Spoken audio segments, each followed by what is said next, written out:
Hey everyone, welcome to part 6 of our automation series. So in today's video, we'll explore the FortiGate REST API using Postman. So if you are using Ansible or Terraform or any other tool out there, they all make API calls behind the scene. So understanding the API layer makes you better automation engineer. So we'll cover this in 4 main steps. First, we'll explore the foundation of FortiGate API structures. Then we'll go through how to set up Postman collection and environment variable using the web client. So next we'll see how to frame an API request from VS Code. And finally, we'll integrate the Postman with the GitHub for the backup and share the collections we have built. So by end of this video, you'll have the complete workflow from understanding the API to make the real configuration changes and sharing your work out to the GitHub. So whether you're working with Cisco or Palo Alto or any other platform, this approach is going to work everywhere. So with that, let's start our video. So we'll start our Eve lab and also just need to initiate our management switch, FortiGate firewall and the Linux node for this demo.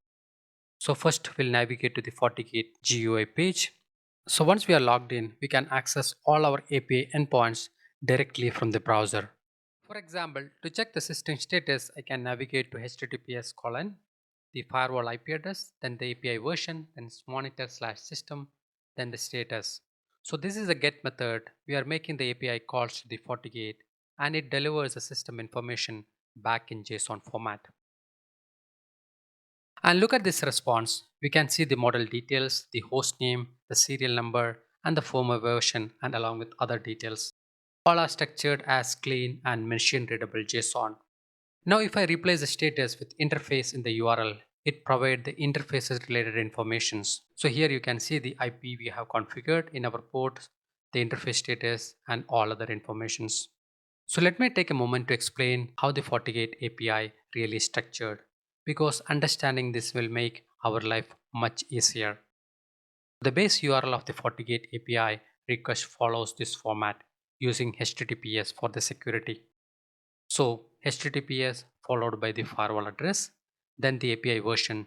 The current version is 2, then the category, and finally comes to the resource or the endpoints. So there are 3 main API categories we need to know. The first one is the CMDB, Configuration Management Database. So this is for the configuration management like creating, updating or deleting the firewall settings like policies, address and the routes.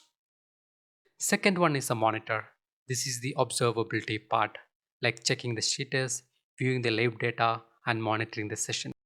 So this is read only, meaning you can only view but not modify. Third is log. This is accessing log, like the traffic logs, security events, system logs. And again, this is read only, focused on the historical data.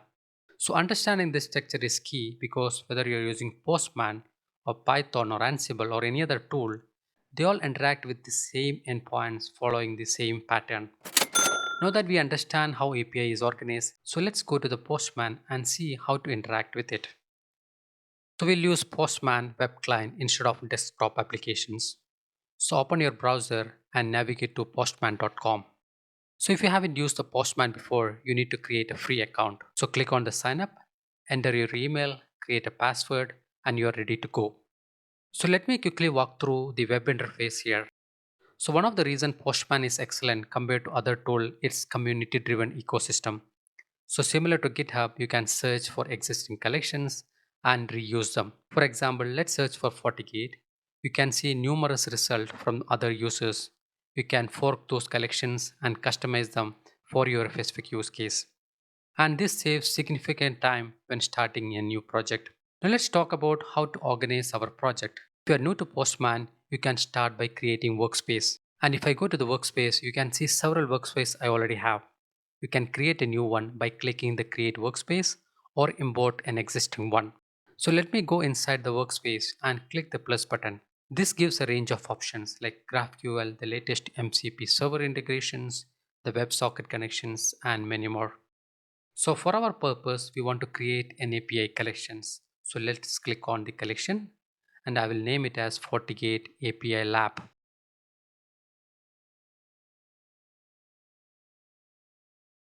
So once the collection is created, click on those 3 dot menu. which provides several options. So first we'll add folders to organize our requests. So let me create a folder called system monitoring, and we'll add two more folders, one for the firewall configuration, another for the network. So organizing the API calls into the folders keep everything structures instead of having a messy list. And this became essential as your collection grows. Next, we'll set up an environment variable for this project. So environment variable allow us to define values once and reuse them across all our requests. So first, give the environment name. I will call it as FortiGate Lab. Now we'll set up our variables. So first is the base URL, which is like https colon followed by the firewall address. Next, we'll set up API token. So all our API requests required an authentication using the token. So we'll set the same token we generated in our previous video. Finally, we'll set the VDOM as root. This specifies the virtual domain we are working with. So that's the basic environment variable framework, and this variable will be referenced in all our API requests using the double curly braces syntax. Alright, so we'll configure our local environment to run the API requests. So for this, we'll use the Linux host we previously set up in our Ansible project. So the Linux node is already running in the EVE-NG. So let me connect via VS Code, enter the password to authenticate, and we are in. So instead of installing the Postman desktop applications on the Linux host, we can leverage the Postman extension from the VS Code. So this keeps everything integrated in one development environment. So let's go to the extension marketplace and search for the Postman.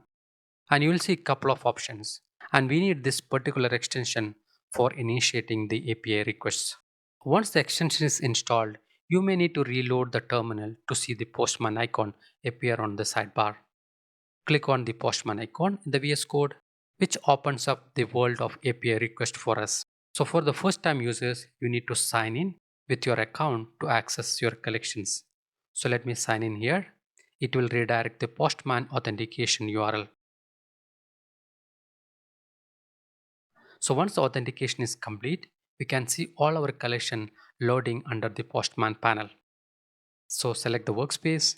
It will display all the collection within that workspace. And click on the FortiGate API lab collection we created, the web client, and we can see all the folders belongs to this project. And if we navigate to the environment variable, we can see our FortiGate lab environment is available here as well.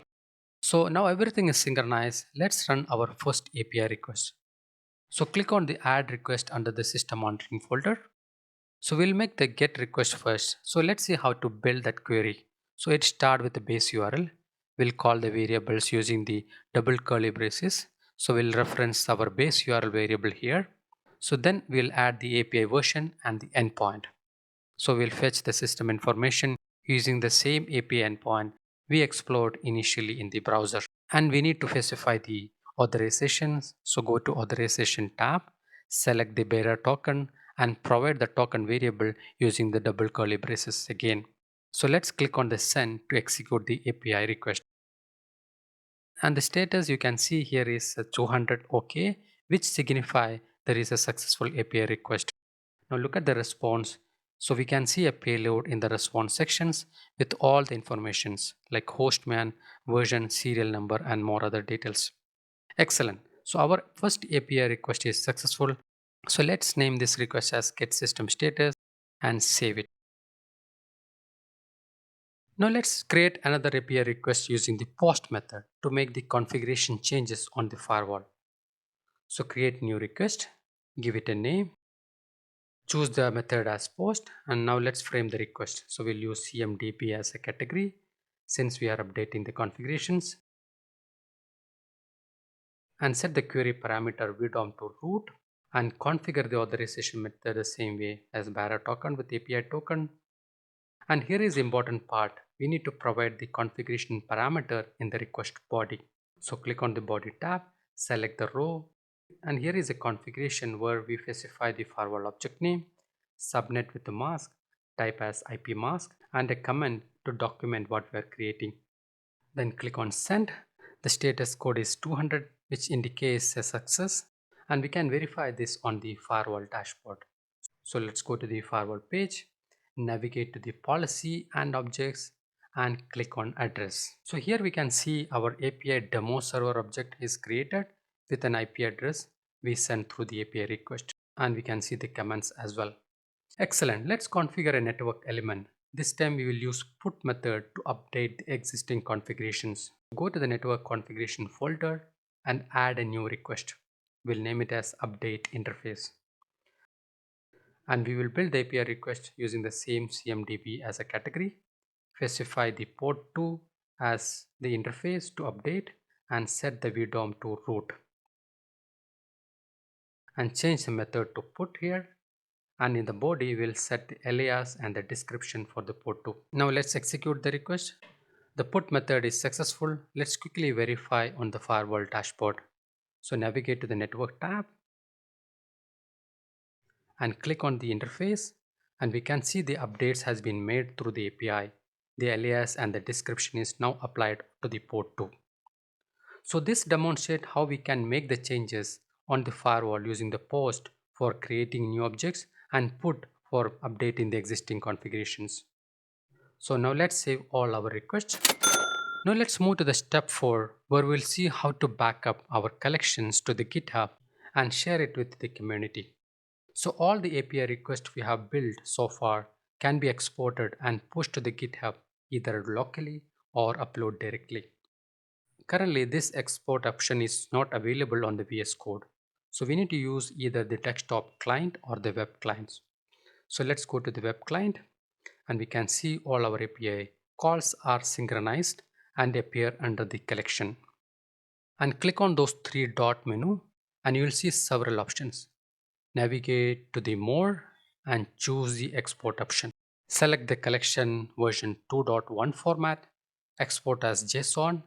So what is happening here is that all our requests are going to encode into a single JSON file. And you'd need to export the collection and environment variable as two separate JSON. So before exporting the environment, make sure that you clear the API token values so that it won't be visible when shared publicly. However, if you see this is quite a manual approach. So what I would like to show you is a direct GitHub integration which automate this process. So go to home, click on the integrations. This shows various plugins available for a different tools that can integrate with Postman. So search for GitHub, select the backup a collections and click add integrations. So now we need to provide the GitHub details. First, provide the access token which you can generate from your GitHub account. And I have explained this process on our Git integration video which I will link here. Then configure the additional details like selecting the workspace you want to upload, choose the collections, and select the GitHub repository where you want to push this collection to. Enter the file name and the branch name. Then finally click add integrations. That's it. The integration is complete and we can verify this from the GitHub.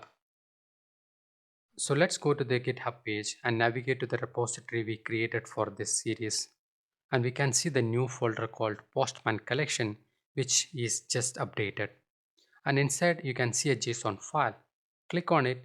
We'll see all the API requests we built in this video. Scroll down to see all the request details, header and the body configurations. So this is how the Postman integrate with the GitHub for an automatic backup and the version control for your API collections. So before I wrap up, so understanding the API layer makes you a better automation engineer. So whether you're using Ansible or Terraform or any other tool out there, they all make these API calls behind the scenes. So in the next video, we'll explore the MCP server capabilities to further automate our workflow. I hope this video helps for your automation journey. So practice these API calls, explore different endpoints, and check out the Git repository linked in the descriptions. And thanks for tuning in, and I'll see you soon on the next video.